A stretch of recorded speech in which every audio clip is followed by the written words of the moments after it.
Dites-moi Jean-Pierre, qu'est-ce que vous faites ici? Qu'est-ce qui vous a amené à venir à Aérocollector 24? J'aime un petit peu beaucoup l'aviation. Hein.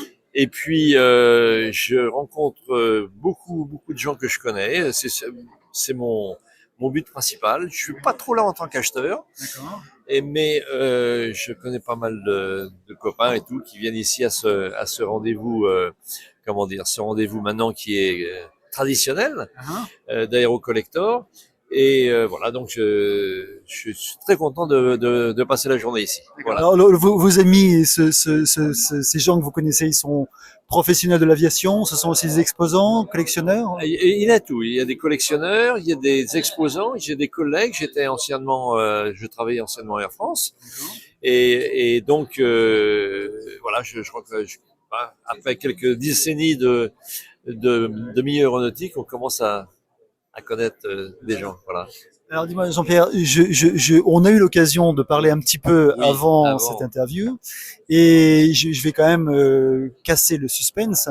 Vous avez une particularité dans votre parcours de l'aviation parce que, je vous laisse. Alors, bon, un parcours déjà professionnel. Donc, j'ai fait 34 ans comme pilote dans la compagnie ex-nationale. Je veux appeler Air France. Dont 16 ans sur commande de bord sur 777 long courrier. Voilà. Ça, c'est pour me présenter brièvement. Et puis, j'ai eu pas mal d'expériences aéronautiques dans ma vie. Une qui était, on va dire, unique, qui était donc, j'ai eu l'occasion mais ça s'est travaillé au niveau préparation pour avoir accès à cet avion. Ça a été, comment dire, une lutte de 1 an et demi à peu près. J'ai eu l'occasion de faire un cursus de formation sur un avion qui est mythique pour les fans d'avion. C'est le premier avion qui a été opérationnel au monde, qui était un appareil allemand en 1944, le Messerschmitt 262. Et Un avion mythique que tout le monde connaît. c'est un avion déjà mythique parce qu'il était le contexte de 1944-1945 et surtout il a fait la liaison entre les avions, les moteurs à piston et les moteurs à réaction qui ont, euh, qui ont pris la tête ensuite. Quoi. Voilà. Alors c'est une question qui me démange, mais qu'est-ce que c'est de piloter un Messerschmitt 262? Quelles sont ces choses enfin, vous avez tellement d'expérience dans l'aviation et vous avez été pilote de ligne. Qu'est-ce qui rend le ME 262 un avion unique au monde? Unique au monde, c'est que Quand on le pilote. Hein. en tant que pilote. Alors d'abord, je voulais me faire parler évoquer les sensations que j'ai eues peut-être à Oui, oui, bord. oui, Bon, oui. c'est un avion qui je vais essayer de résumer, puis après on ira un petit peu plus dans les Ok. détails.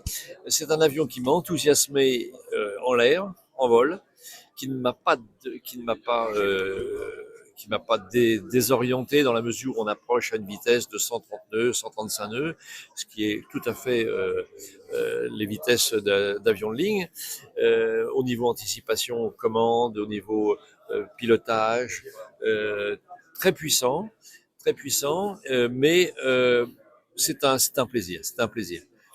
Par contre, au sol, c'est pas une réussite. C'est pas une réussite au niveau des freins, de la, comment dire,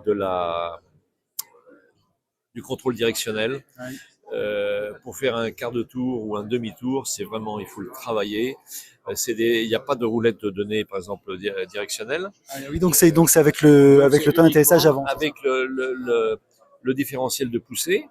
C'est un moteur qui pousse très fort au sol. Donc, il a tendance à accélérer quand on est en ligne droite sur un taxiway. Et puis, il vire uniquement quasiment aux freins. Et les freins sont très, très délicats, on va dire. Très délicats. C'est jamais gagné. Voilà. Mais c'est très agréable en aileron, en profondeur. L'accélération m'a relativement surpris au décollage. Je pensais que ça serait plus doux. C'était une bonne accélération. Il y avait aussi une particularité technique de cet avion qui était commune, par exemple, aux avions de la Seconde Guerre mondiale, style le Mosquito, le bimoteur anglais en bois, entre autres. C'est qu'il y a une vitesse, il y a un gap, il y a un intervalle entre au décollage, vous rentrez le train et tout de suite, rentrez les volets immédiatement pour accélérer, dans la mesure où la dérive donc à l'arrière de l'avion n'est pas surdimensionnée, c'est moins qu'on puisse dire. Donc en cas de panne d'un moteur, entre la vitesse de rotation et la vitesse où vous pouvez contrôler cette machine, il y a à peu près un intervalle de 25 nœuds à peu près qu'il faut franchir le plus rapidement possible.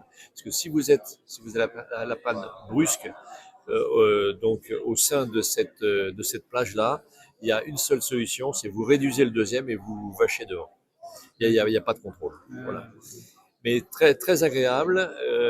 Non, j'ai pris grand plaisir. Bah, écoutez, Jean-Pierre, merci beaucoup et merci pour cette interview assez unique. Eh bien, écoutez, je souhaite surtout bonne longue vie à Aerocollector. J'ai toujours plaisir à y venir et on y voit des gens formidables, des stands très diversifiés et une organisation top. Voilà. C'est super. Merci beaucoup. Très bonne journée à vous. Au revoir. Au revoir.